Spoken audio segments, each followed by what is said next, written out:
আসসালামু আলাইকুম সবাই কেমন আছো? আশা করছি আলহামদুলিল্লাহ তোমরা সবাই ভালো আছো। আমি অনেক ভালো আছি। আজকে আমাদের বাসায় রুই মাছ নিয়ে এসেছিলো, তাই ভাবলাম পটল আলু রুই মাছের ঝোল করব। এটাই তোমাদের সাথে শেয়ার করতে আমি চলে এসেছি। রুই মাছটাকে প্রথমে আমি ধুয়ে ভালো করে নুন আর হলুদ দিয়ে মাখিয়ে রেখে দিয়েছিলাম। তারপরে পটল আলু কেটে রেখেছি, আর এরপরেই আমি মাছটাকে লাল লাল করে ভেজে নিয়েছি। মাছটা ভালো করে ভাজার পর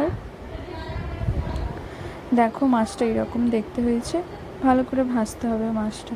তারপর তেলে আমি পটলগুলোকে হালকা আছে ভালো করে ভেজে নিয়েছি। এর মধ্যে অল্প পরিমাণ নুন দিয়েছিলাম। এটাকেও ভালোভাবে ভাজার পর আলুটাকেও ভালোভাবে ভেজে নিতে হবে।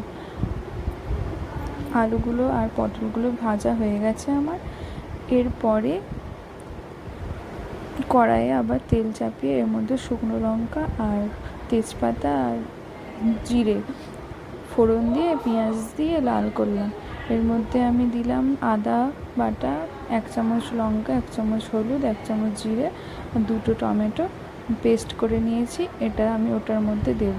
এটা দেওয়ার পর ভালো করে মশলাটাকে কষে নিতে হবে। স্বাদ মতো নুন দিয়ে দিতে হবে।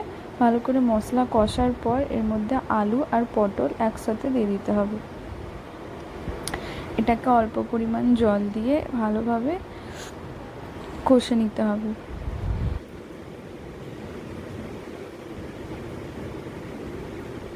দেখবে আলুটা কষা হয়ে গেছে। এর মধ্যে জল দিয়ে এটাকে ভালো করে সেদ্ধ হতে আবার বন্ধ করে রেখে দিতে হবে ঢাকা চাপা দিয়ে। তারপরেই এর মধ্যে ওপর থেকে মাছগুলো দিয়ে দিতে হবে। দেখো আমার মাছ রান্না তৈরি হয়ে গেছে। সবাই কমেন্টে জানাবে কেমন হয়েছে।